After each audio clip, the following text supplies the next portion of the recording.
जो कर्नाटका से हैं मनोरंजन डी, उनके बारे में सूचना है कि वो प्रधानमंत्री नरेंद्र मोदी को चाहने वाले लोगों में से हैं। उनका परिवार भी और वो खुद भी। किसी के कोई सांगठनिक लिंक की कोई खबर नहीं है। उसको मिमिक करने वाला एक्शन, लगभग हर चीज को मिमिक करती है। वहां सेंट्रल असेंबली थी, यहाँ पार्लियामेंट थी, वहां बम थे तो यहाँ धुएं वाला बम था। वो बम फेंकते वक्त उन्होंने ध्यान रखा कि किसी की जान जाए, और यहां भी इन्होंने सुनिश्चित किया कि किसी तरह का कोई नुकसान ना हो। सोचता हूँ इन 5 में से संयोग यह है कि कोई मुसलमान नहीं तो 5-6 के अंदर एक मुसलमान का निकलना कोई अनयूजुअल चीज नहीं होती। इस देश के एक छोटे 1/6 जिसकी पॉपुलेशन, को निकल भी सकता है इसके अंदर, वो नहीं है। नहीं तो आप समझिए इसका क्या बवाल बनता पूरे देश के अंदर, क्या क्या कहानियां बनाई जाती। फिर यो बोलता हिंदुस्तान के तमाम दर्शकों का स्वागत है। और आज हम जिस मुद्दे को लेकर बात करेंगे, उस मुद्दे ने पूरे देश को एक वक्त ऐसा दिया है कि आप एक वक्त रुक के सोचें कि दरअसल देश किस दिशा में जा रहा है, किन मुद्दों के सहारे हम आगे बढ़ रहे हैं। और हम बात करने के लिए इस वक्त मौजूद हैं बोलता हिंदुस्तान पर, और हमारे साथ है योगेंद्र यादव जी, नेशनल कन्वीनर है भारत जोड़ो अभियान के। योगेंद्र जी, स्वागत है आपका। नमस्कार।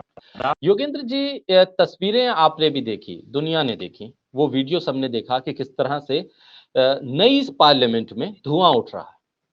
क्या ये धुआं महज एक आतिशबाजी के उस खिलौने का था जिससे धुआं उठता है, या ये धुआं उस चीज का भी था जिस बात को लेकर वो पकड़े गए लोग, वो युवा ये कह रहे हैं कि हम बेरोजगारी से आहत थे, हमें लग रहा था कि इस देश में सही नीति निर्धारण नहीं हो रहा है, सही नीतियां नहीं बन रही हैं, जिसकी वजह से अब तक हमारे हाथ खाली हैं। और योगेंद्र जी, पकड़े जाने वाले लोगों में एमफिल वाले लोग भी थे और ई रिक्शा चलाने वाले भी। दरअसल इस मुद्दे के इर्द गिर्द इस तस्वीर को आप कैसे देखते हैं? शाकिर भाई, पहली चीज सबसे पहले जो कही जानी चाहिए वो ये कि हैं? संसद पे किसी भी तरह का ऐसा अतिक्रमण, इस तरह से वहां घुसना, जंप करना, कुछ भी ऐसी हरकत करना सही बात नहीं है। ऐसी चीज को एनकरेज नहीं किया जाना चाहिए, इसको महिमा मंडित नहीं किया जाना चाहिए। इसके बारे में ऐसा कुछ ना करे जो कि ये हो कि भाई आगे से और करो। जाहिर है ऐसी चीज के बारे में, और ये नियम का उल्लंघन है, कानून का उल्लंघन है, और जाहिर है जो कानून का उल्लंघन करता है और जानबूझ के करता है उसके हिसाब से सजा मिलेगी। इस सब पे आज हम बहस नहीं कर सकते, ये बात तो बिल्कुल गिवन है, ये स्टार्टिंग पॉइंट है। सवाल ये है कि जब ऐसी कोई घटना होती है, जब कानून का उल्लंघन होता है, जानबूझ के लोग करते हैं, तो आप पहली बात पूछते हैं कि क्रिमिनल है क्या, गुंडे हैं क्या, बदमाश है क्या। अब इन 5 लोगों का बैकग्राउंड आप देखिए, ये हमारे आज अखबारों में आया, पूरा डिटेल में आया, इसके बारे में कोई दो राय नहीं है, किसी ने कुछ नहीं कहा है। ये मनोरंजन डी है, जो इंजीनियर है, सारा वक्त किताबें पढ़ता है, भगत से दीवाना है, और उनके बारे में लिखता है, पढ़ता है। ई रिक्शा चलाने वाला सागर शर्मा है, जो फिर भगत सिंह, चे गुवेरा, इनके बारे में लिखता है, पढ़ता है, और इनसे प्रभावित। एक लड़की है नीलम वर्मा, जो अपने आप को क्रांतिकारी बताती है, उसके परिवार वाले कहते हैं, जिसने तमाम तरह की डिग्री ले ली है, एमए, एमफिल, बीएड, और उसने नेट भी क्लियर कर लिया है, तमाम तरह के टेस्ट क्लियर कर लिए हैं, उसे नौकरी नहीं मिली। और यही बात सागर शाह के बारे में भी है कि उसे नौकरी नहीं मिल रही। साथ में एक कि वो है अमोल शिंदे है महाराष्ट्र से। फिर एक लड़का है जो तमाम की रिक्रूटमेंट, अपने अग्निवीर, इन सब चीजों में जाने की कोशिश करता है, सफल नहीं होता है। किसी का भी क्रिमिनल बैकग्राउंड एटलीस्ट अब तक नहीं कहा गया है ना। हो सकता है बाद में कुछ और पता लगे, लेकिन कोई रूटीन क्रिमिनल हो, गुंडे हो जो कि खाली रंग फैलाने के लिए कर रहे हैं, कोई बात कुछ भी सामने नहीं आई है, किसी तरह का ऐसा आरोप भी नहीं। क्या ये किसी एक संगठन की तरफ से प्लांटेड है, किसी ने, किसी विपक्षी ने कुछ ऐसी साजिश की है संसद के अंदर ये घटना करवाने की? ऐसा भी नहीं लगता। नीलम वर्मा के बारे में सूचना है कि वो आंदोलनों में हिस्सा लेती, लेकिन उधर जो कर्नाटका से हैं मनोरंजन डी, उनके बारे में सूचना है कि वो प्रधानमंत्री नरेंद्र मोदी को चाहने वाले लोगों में से हैं। उनका परिवार भी और वो खुद भी। किसी के कोई सांगठनिक लिंक की कोई खबर नहीं है। हालांकि 24 घंटे में बड़ी पड़ताल हो गई है, और अगर आज तक कोई हल्का सा भी सुराग मिल जाता, जैसे उस लड़की नीलम की, एक तस्वीर किसान आंदोलन में हिस्सा लेने वाली एक महिला के साथ निकली है, अब उसको चलाया जा रहा है। अब जाहिर है कि कोई सांगठनिक लिंक है नहीं, क्योंकि जिसके साथ तस्वीर चलाई जा रही है वो भी कोई लीडर नहीं है, और वैसे भी इस देश में तस्वीर तो किसी के साथ भी हो सकती है, तो कोई सांगठनिक लिंक नहीं। तो क्या है, सरफिरे लोग हैं, दिमाग खराब हो गया है, अचानक सनकीपन कर रहे हैं? वैसा भी नहीं, क्योंकि ये जिस तरह की बात कह रहे हैं, घरवाले जो बात कह रहे हैं, तमाम चीज़ों से कोई मानसिक असंतुलन लगता नहीं। तो अगर ऐसा है किसी समाज में जो लोग क्रिमिनल नहीं हैं, सरफिरे नहीं हैं, प्रायोजित नहीं हैं, पेड नहीं हैं, वो कुछ कर रहे हैं इसलिए कि उनके आदर्श ऐसा कहते हैं। ज़ाहिर है इन लोगों को पता होगा कि जो करने जा रहे हैं, उसकी इन्हें क्या सज़ा मिलेगी। ज़ाहिर है इन्हें पता होगा पुलिस में जाएँगे, टॉर्चर भी हो सकता है, तमाम तरह की चीज़ें इनको आइडिया होगा, और 1-2 ने जो फेसबुक पोस्ट पे लिखा उससे भी पता लगता है कि इन्हें आइडिया था इनके साथ क्या होने वाला है। अगर ऐसा है, तो फिर समाज को इस बड़े सवाल पर सोचना होगा कि आखिर इस तरह के लोग, जो लोग भगत सिंह से इंस्पायर होते हैं, उन्हें तो राष्ट्र निर्माण के काम में लगना चाहिए ना।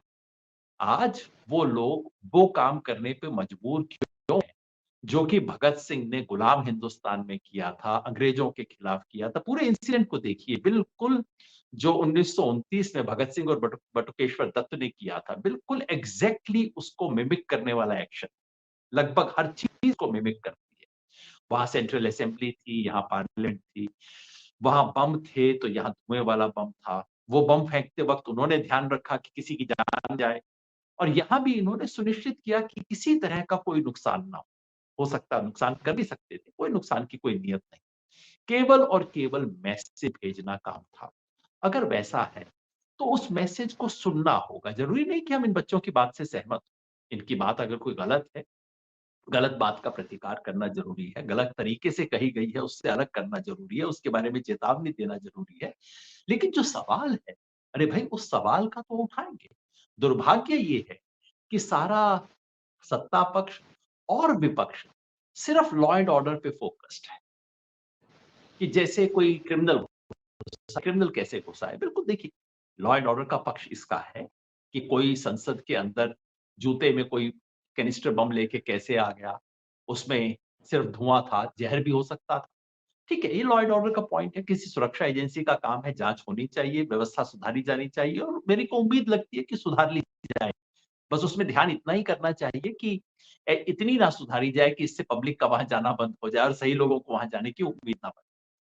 दूसरा पॉइंट जो ऑपोजिशन उठा रहा है कि भाई जिस व्यक्ति ने इनको साइन किया उसको सजा मिलनी चाहिए, मैं इससे कोई खास सहमत नहीं। देखिए क्या हो रहा है कि महुआ मित्रा के साथ जो अन्याय हुआ, उसके जवाब में ये सब कुछ किया जा रहा है।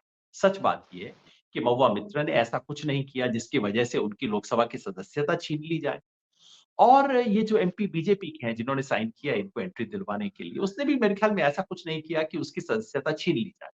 ये सवाल दीगर है कि कोई कहेगा कि अच्छा, अगर महुआ मित्रा की सदस्यता आप छीन सकते हो तो इसकी क्यों ना छीनो? ये काउंटर पॉइंट हो सकता है।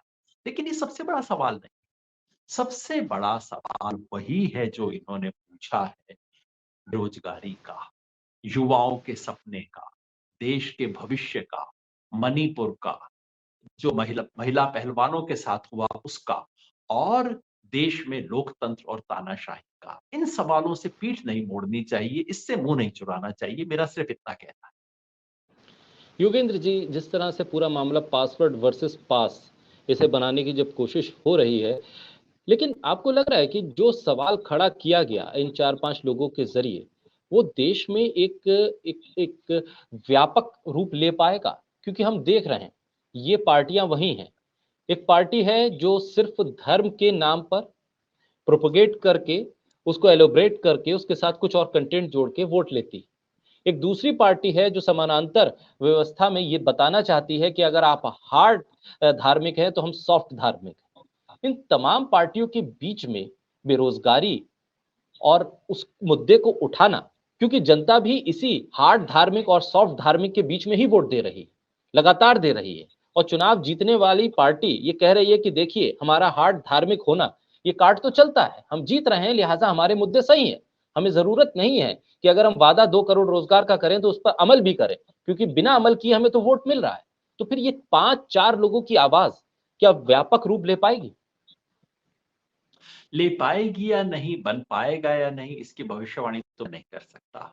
बनना ठीक, चाहिए, ये ज़रूर कह सकता हूँ, क्योंकि इतना बड़ा सवाल है। ऐसा नहीं है कि कोई एक व्यक्ति जिसको रोज़गार नहीं मिला, बाकी सब लोगों को देश में रोज़गार मिल रहा है, एक आदमी को नहीं मिला, वो आके संसद में हल्ला मचा रहा है। अगर ऐसा हुआ, आप आँख बंद कर सकते हैं, हँस सकते हैं कि देखो क्या पागलपने की बात कर रहा है। लेकिन अगर ये एक क्रॉनिक डिजीज़ है, अगर वो 4 लोग, 5 लोग वो सवाल उठा रहे हैं, जो कि करोड़ों युवाओं का है, लाखों का नहीं, करोड़ों का जो सवाल है। इस वक़्त देश में अनएम्प्लॉयमेंट जिस कदर है, हाल ही में आंकड़े आए थे कि एजुकेटेड लोगों, जिन्होंने ग्रेजुएशन कर रखा है, 18 से 25 साल के वो लोग जिन्होंने ग्रेजुएशन कर लिया और जो नौकरी ढूँढते उनमें से 42% अनएम्प्लॉयड हैं, 42%। और ऐसा भी नहीं कि बाकी 58% को कोई अच्छी नौकरी मिल गई है। कोई कहीं पे कॉन्ट्रैक्ट में है, कोई कहीं पे ओला, उबर चला रहा है, कोई कहीं पे सिर्फ़ अमेज़न का सामान ला के दे रहा है, डिलिवरी बॉय है। लेकिन 42% को तो कोई नौकरी नहीं है। अगर ये है, ये तो बीमारी नहीं है, ये तो महामारी है इस वक़्त। और देश अगर इस सवाल पे नहीं पूछता, इस सवाल को ध्यान नहीं देता, तो कैसा देश हम बना रहे हैं और क्या ये चीज़ चल सकती है बहुत लंबे समय तक? इन्होंने सवाल उठाया मणिपुर का। अब हमने सबने देखा, वीडियो देखा, निर्वस्त्र करके महिला को जलाया जा रहा है। लोग हाथ झाड़ के खड़े हो गए, भई 2 लोगों का आपसी मामला है, आपस में झगड़ रही हैं 2 कम्युनिटी, हम क्या करें? अरे भई कैसा देश चलाते हो, हम क्या करें का मतलब?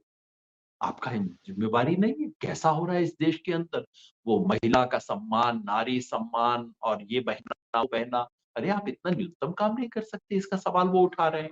और महिला पहलवानों का, कितनी शर्म की बात है कि आज संसद से आप तमाम उन लोगों को निकाल देते हो, लोकसभा से आज इनको सस्पेंड कर दिया गया है 14 लोग। एक तो बेचारा था भी जिसको जिस अपराध के लिए सज़ा दे दी गई, वो तो बंदा वहाँ बैठा भी नहीं था। बाद में उसको करेक्ट कर रहे हैं। इससे पता लगता है कि किस नासमझी से और किस लापरवाही से सारे काम किए जा रहे हैं। लेकिन 14 लोगों को, 14 सदस्यों को आज निकाल दिया गया लोकसभा से। लेकिन माननीय बृजभूषण सिंह, जो कि इस देश की लाडली बहना योजना के एम्बेसडर होंगे ज़रूर, वो वहाँ पे बैठे हुए हैं। बताइए ये क्या-क्या बात बनती है? क्या इससे संदेश हम खुद देश को देते हैं? इसलिए मेरा मानना है कि ये जो सवाल, सिर्फ ये सवाल मत उठाइए कि संसद में सुरक्षा में चूक कैसे हुई। ये सवाल है, किसी को एड्रेस करने का है, करेगा। मेरी उम्मीद है कि सवाल एड्रेस होगा। सवाल सिर्फ ये नहीं है कि किसने उनके फॉर्म पे साइन किए। ये छोटा जी। सवाल है और आप इसका कोई 100% प्रूफ नहीं बना सकते कि कोई संसद ऐसे किसी व्यक्ति की सिग्नेचर ना करे जो कि आगे जाके कोई ऐसी हरकत ना करे। सच बात ये है, आपको और मेरे को भी ये हक दे दिया जाए, हम ऐसा सिस्टम नहीं बना सकते। ठीक। बड़ा सवाल है कि वो जो मुद्दे उठाए गए उसके बारे में देश क्या करता है और क्या सही नहीं होगा कि संसद अपना एक विशेष अधिवेशन केवल और केवल बेरोजगारी के सवाल पे लाए, जिस पे चर्चा हो। और उनमें से एक क्योंकि मोदी जी का बड़ा एडमायरर है, तो उसको मोदी जी से सुनने का मौका मिले कि इस देश में बेरोजगारी को खत्म करने के लिए क्या किया जाएगा। ये सवाल है जिससे आंख नहीं मूंदी। योगेंद्र जी, आपको ये ऐसा महसूस होता है क्या कि मौजूदा वक़्त में जब हम आज़ादी के 70 साल को क्रॉस करके आगे बढ़ रहे हैं, संवेदनशीलता सरकार के भीतर से खत्म हो रही है? सवाल उठाकर ही हमने आज़ादी ली। हमने सवाल उठाए अंग्रेज़ों के सामने और कहा कि हम इन सवालों का जवाब चाहते हैं, तभी हमें आज़ादी मिली। और आज देश की स्थिति 70 साल के बाद ये होती जा रही है कि आप अगर सवाल पूछेंगे, तो सवाल क्यों पूछ रहे हैं, किसके लिए पूछ रहे हैं, ये सवाल उससे बड़े हो जाएँगे। मूल मुद्दे से सरकार बचना चाहती है और उसके इर्द-गिर्द खड़े लोग, पूरी की पूरी लॉबी, सरकार को एक तरह से टेंट के पीछे खड़ा कर देती। हम देख रहे हैं मौजूदा वक़्त का मीडिया सवाल ये कर रहा है कि राहुल गांधी सदन में किस स्टाइल में खड़े थे? सीना तान के खड़े थे, झुक के खड़े थे, क्यों खड़े थे, कर क्या रहे थे? क्या ये उस मूल मुद्दे से जिसका ज़िक्र आप भी कर रहे हैं, उसको कहीं न कहीं पूरे सिनेरियो से डाइवर्ट करने का एक तरीका है? राजनीतिक तंत्र की असंवेदनशीलता कोई नई बात नहीं है। आमतौर पे सरकारें अपने आप को डिफेंड करती हैं, आमतौर पे सरकारें लिपापोती करती हैं ऐसी कोई घटना होने के बाद, ये सरकार भी वो कर रही है। जो फ़र्क है वो ये है कि सरकार के बाहर क्या हो रहा है। मीडिया तंत्र जो कर रहा है। कल जो संसद के सामने मीडिया की नौटंकी हुई, सर्कस, आपने भी देखे होंगे वो यूट्यूब, मतलब पूरा देश उस पे हंस भी रहा है, रो भी रहा है। ये क्या पत्रकारिता हो रही है? एक तरफ आप एक दूसरे से छीना झपटी कर रहे हैं दिखाने के लिए कि मैंने वो वाला रंग वाला कैनिस्टर दिखा दिया, और दूसरी तरफ वो हो रहा है जो आप जिक्र कर रहे हैं कि अब ले दे के चलिए विपक्ष से सवाल पूछते हैं। अरे विपक्ष इस देश का प्रधानमंत्री दे रहा है क्या? विपक्ष ने पार्लियामेंट की बिल्डिंग बनाई है क्या? विपक्ष ने सिग्नेचर किए थे तो संयोग हो गया। देखिए, संयोग से ये भी हो सकता था कि किसी विपक्ष के एमपी ने सिग्नेचर किया होता। वो तो आप किस्मत समझिए कि वो निकला, वो हो जाता तो पता नहीं क्या बवाल होता। मैं सोचता हूँ इन 5 में से संयोग ये है कि कोई मुसलमान नहीं है। नहीं तो 5-6 के अंदर एक मुसलमान का निकलना कोई अनयूजुअल चीज़ नहीं होती। इस देश के एक छोटे 1/6 जिसकी पॉपुलेशन है, वो निकल भी सकता है इसके अंदर। वो नहीं है। नहीं तो आप समझिए इसका क्या बवाल बनता पूरे देश के अंदर, क्या-क्या कहानियाँ बनाई जाती। फिर वो तो निकलता कि अंतरराष्ट्रीय षड्यंत्र और इंटरनेशनल इस्लामिक फंडामेंटलिज्म और पता नहीं क्या-क्या निकाला जाता है इस सारी चीज़ के अंदर। तो जो मीडिया कर रहा है, जो इसके इर्द-गिर्द कहानी बुनने का काम किया जा रहा है, वो खतरनाक है। इस देश में जब भी ऐसी कोई चीज़ हुई, 2000 अटल बिहारी वाजपेयी थे 2001 में जब ये घटना हुई थी, मीडिया ने सरकार से सवाल पूछे। बीजेपी की सरकार थी उस वक़्त भी, लेकिन सवाल सरकार से पूछे गए थे, उस वक़्त ऑपोज़िशन से सवाल पूछे गए थे। सरकार ने ठीक-ठाक से जवाब दे दिए थे और इस घटना के ऊपर सीख के मामला आगे बढ़ गया। अब जो सर्कस हो रही है कि सवाल विपक्ष से पूछे जा रहे हैं, और ये भी मैं कहने लगे हाथ कि जब वो लोग वहाँ उतर गए, 2 लड़के वहाँ पे उतर गए, हमारे माननीय सांसद क्या कर रहे हैं? मैं समझ रहा हूँ कि वो हैरान हुए होंगे, एकदम पता भी लगे उन्हें, कहीं ये भी लगा होगा पीला धुआँ क्या है, कोई ज़हर तो नहीं है, ये सब मैं समझ सकता हूँ। कल को मेरे साथ हो तो मेरे को भी यही सब डर लगेगा। लेकिन हमारे सांसद पकड़ के पिटाई कर रहे हैं जैसे सड़क के ऊपर लोग किया करते हैं। माने ये अगर वो पकड़ के उनको मार्शल के हवाले कर देते, मैं समझता हूँ, डिफेंड करना बिल्कुल उनका हक बनता है।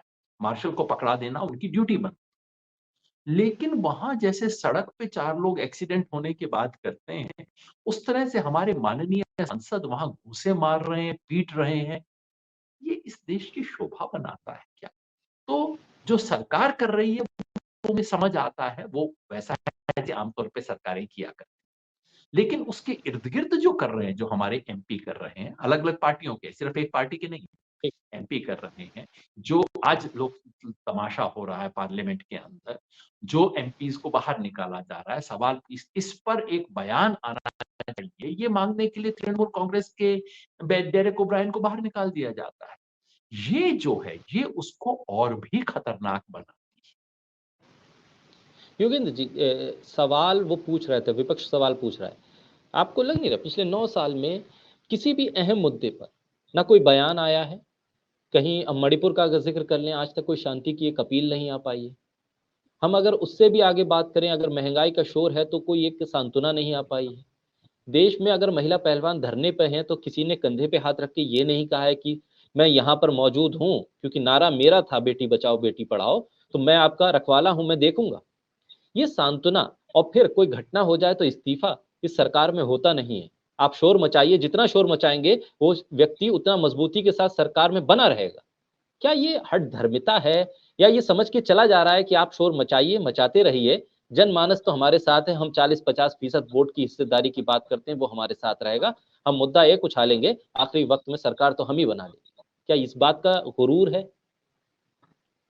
जी, आपने कहा गुरूर, अहंकार, वही एक शब्द मेरे मन में आता है। ये सिर्फ बेशर्मी नहीं, बेशर्मी से कहीं ज़्यादा है। बेशर्मी और अहंकार, दोनों का ये एक मिक्सचर है कि उठा लो, कह ले कि किसा पहलवानों वाले के अंदर आने दो एविडेंस, क्या फ़र्क पड़ता है? सिर्फ यही नहीं, आप याद रखिए अजय मिश्र टेनी, किसान आंदोलन, बेटे के बारे में किस तरह का एविडेंस आया, सब कुछ आया। कोई फ़र्क नहीं है। वही अजय मिश्र टेनी इस वक़्त देश के गृह राज्य मंत्री, मतलब इस देश में जो कुचलने वाले को डिफेंड करने वाला व्यक्ति और उसको शह देने वाला व्यक्ति, उसका सूत्रधार एक मायने, वो पूरे देश की सुरक्षा के लिए ज़िम्मेवार है। ब्रजभूषण सिंह वहीं पे बैठे हुए, ये विधुड़ी जी, जिन्होंने संसद में असंसदीय शब्द बोलने का रिकॉर्ड नया बना दिया था, और खाली असंसदीय नहीं, एक समुदाय विशेष के खिलाफ इस तरह की घृणा फैलाने, मतलब इससे घटिया हरकत इस देश में 75 साल में हुई नहीं। उनको बाकायदा नई-नई ज़िम्मेवारियाँ दी गई थी राजस्थान में, और तमाम तरह के नफ़रत बोलने वाली भोपाल की सांसद साध्वी प्रज्ञा, वो भी बनी हुई। तो इस सारे का मतलब ये है कि देखिए, हम अपने तरीके से सरकार चलाएँगे, जो मन में आता है कर लो, पब्लिक का वोट हम डलवा लेंगे और कोई फ़र्क नहीं पड़ता। हो सकता है ये बात सही हो सकता है ये बात चल जाए, लेकिन ये याद रखिए, अंततः लोकतंत्र लोक-लाज से चलता है। सिर्फ वोट से नहीं चलता, लोक-लाज से चलता है, और जनता इन चीज़ों की बारीकियों को समझ नहीं पाती है। एक-एक मुद्दे की टेक्निकल डिटेल समझ नहीं पाती है। लेकिन एक स्टेज आती है जब जनता सूंघने लगती है कि ना कुछ गड़बड़ है। जैसे इमरजेंसी में हुआ था, लोगों को टेक्निकलिटीज़ नहीं पता थी कि इमरजेंसी ठीक तरीके से की गई, कॉन्स्टिट्यूशनल थी, अनकॉन्स्टिट्यूशनल थी। लेकिन एक बू आनी शुरू हो गई कि ना कुछ गलत हो रहा है। एक दिन ऐसा होगा, जनता खड़ी होगी, सवालों का जवाब मांगे। लेकिन यादव जी, ये क्या जनता के साथ वही हो रहा है जिसमें एक शेर में कहा गया कि उसके कत्ल पर मैं भी चुप था, मेरा नंबर अब आया और मेरे कत्ल पे आप भी चुप हो, अगला नंबर आपका है। क्या धीरे-धीरे करके जब ये आग, ये बेरोज़गारी, महँगाई, शिक्षा, महँगी शिक्षा, खराब स्वास्थ्य व्यवस्था, इसकी आँच जब हर एक के घर पे धीरे-धीरे पहुँचेगी, जो घर सुलगेगा बस वहीं से आग निकलेगी क्या? दूसरे की घर की आग देखकर क्या हमें एहसास नहीं हो जाना चाहिए अब कि अगर अब नहीं संभले तो ये फैलने वाली आग है, ये जंगल की आग है, सूखे पत्तों की तरह फैलती चली जाएगी। बड़ा सवाल है, और इस पे ज़रूर सोचना चाहिए। इससे बिल्कुल अनरिलेटेड एक वीडियो चल रहा है, कल का जम्मू शहर का एक वीडियो है कि जी, एक कोई खोमचे वाला है, अपनी सब्जी सब्जी फल की रेहड़ी लगा के खड़ा है। वहाँ जेसीबी आ रही है और वो बेचारा सोचता है कि मैं जेसीबी के सामने खड़ा हो जाऊँगा। तो जेसीबी का वो जो है, आगे का डंपर जो होता है, वो उसको उठा लेता है, और उठा के उसके समेत वही का वही उसी की रेहड़ी के ऊपर दन्न जाके लगता है, बिखर जाती है। वो एक तरह से मेरे मन में एक प्रतीक बनता है कि इस देश में क्या हो रहा है। सब जगह हो रहा है, अलग-अलग तरीके से हो रहा है। आप सही कह रहे हैं। ज़्यादातर समाज में, सिर्फ हमारे समाज में नहीं, ज़्यादातर समाज में यही होता है कि अरे भाई उसके साथ हो रहा है, मेरे को थोड़ी हो रहा है, चलिए कोई बात नहीं। और धीरे-धीरे मामला हम तक पहुँचता है। ये जो बर्बरता है, ये जो संवेदनहीनता है, और तीसरी बात जिसका आपने ज़िक्र नहीं किया, वो ज़हर जो फैलाया जा रहा है समाज, हिंदू-मुसलमान के सवाल। मैं बार-बार कहता हूँ, अगर आपको लगता है कि आप जो ज़हर फैला रहे, वो सिर्फ़ सामने वाले व्यक्ति तक पहुँचेगा, तो आप नादान हो, आप भोले हो, आप बेवकूफ़ हो। क्योंकि एक ना एक दिन आपका अपना बच्चा, आपका पोता भी इस चीज़ को आके चाहेगा। तब हो सकता है तब आप ना रहे, है ना? जहर फैलाने वाला, ज़हर फेंकने वाला तब तक हो सकता है इस दुनिया से रुखसत हो गया। लेकिन ये ज़हर कहीं न कहीं आने वाली पीढ़ी तक पहुँचेगा। इसलिए ज़रूर समाज को चेतना चाहिए, और आज जो इन 5 लोगों ने सवाल उठाया है, उस सवाल पे चर्चा ज़रूर होनी चाहिए। मैं फिर कहता ठीक, हूँ, इनको, इन पाँचों को हीरो ना बनाइए। इन्होंने अगर गलत किया है, उसकी सज़ा उनको मिलेगी, मिलनी चाहिए। मेरा उससे कोई दो राय नहीं। लेकिन जो किया है उसकी सज़ा। अब इसको यूएपीए वगैरह लगा रहे हैं। अरे भाई! अगर इन्होंने टेररिस्ट एक्ट करना होता, संसद में तो घुस ही गए थे, नीचे उतर आए थे, तो धुएँ की बजाय ज़हरीली गैस लेने से इनको कौन रोक सकता था? है ना? तो ये टेररिस्ट एक्ट नहीं, जो है उसको देखिए, और इसके अंदर जो बड़े सवाल हैं, उस सवाल पे सोचिए। जब किसान आत्महत्या करता है, तो हम सिर्फ इस पे बहस नहीं करते कि उसने कानून क्यों तोड़ा, क्योंकि आत्महत्या करना तो कानून तोड़ना हुआ इस देश में। हम उससे आगे बहस करते हैं, किसान आत्महत्या को मजबूर क्यों हो रहा है? इसी तरह से जब नौजवान संसद में घुसते हैं, ये जानते हुए कि वो पकड़े जाएँगे और वो बचने की कोई कोशिश नहीं करते। ये जानते और कोई नुकसान पहुँचाने की कोशिश नहीं करते। वो भगत सिंह को पढ़ने वाले लोग हैं, बिल्कुल स्पष्ट है, भगत सिंह से इंस्पायर्ड लोग हैं। तो इस पे ज़रूर चर्चा कीजिए कि उनको किसने पकड़ा, कैसे पकड़े, क्या करेंगे?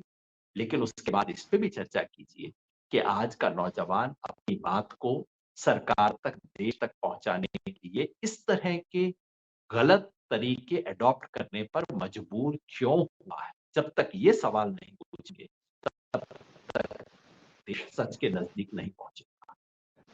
योगेंद्र जी, आखिर में ये सवाल कि क्या कनेक्ट राजनेताओं से, विधायकों से, सांसदों से जनता का खत्म हो गया है? वो कड़ी टूट चुकी है बीच की, तभी लोगों को सवाल पूछने के लिए, अपने मुद्दों को उठाने के लिए इस तरह के गलत रास्तों का भी सहारा लेना पड़ रहा है, जबकि ये काम बहुत सीधे-सीधे तौर पर जनप्रतिनिधियों के सामने मुद्दा उठाकर भी किया जा सकता था। क्या वो कड़ी टूट रही है या टूट चुकी है? कहीं ना कहीं विश्वास तो टूट रहा है, क्योंकि पहली जिम्मेवारी ऐसे सब सवाल उठाने की संसद के भीतर होती है। जो संसद की कार्यवाही में चीज ना हो सके, वो फिर जाके संसद की कार्यवाही को अवरोध करने में व्यक्त होती है। ये काम सड़क पे भी हो सकता है, सड़क पे प्रदर्शन हो सकते हैं, लेकिन जब संसद में वो बात नहीं होती जो होनी चाहिए, और जब सड़क पे वो बात होने दी नहीं जाती जो उठनी चाहिए, तब जाके लोग लाचारी, मजबूरी में और फ्रस्ट्रेशन में इस तरह के रास्ते अपनाते हैं। तो इस तरह के रास्तों को जरूर रोकिए, उसके बारे में जरूर कानूनी कदम उठाइए, लेकिन ये भी सोचिए कि इस तरह के रास्ते अपनाने पर मजबूर क्यों हो रहे हैं।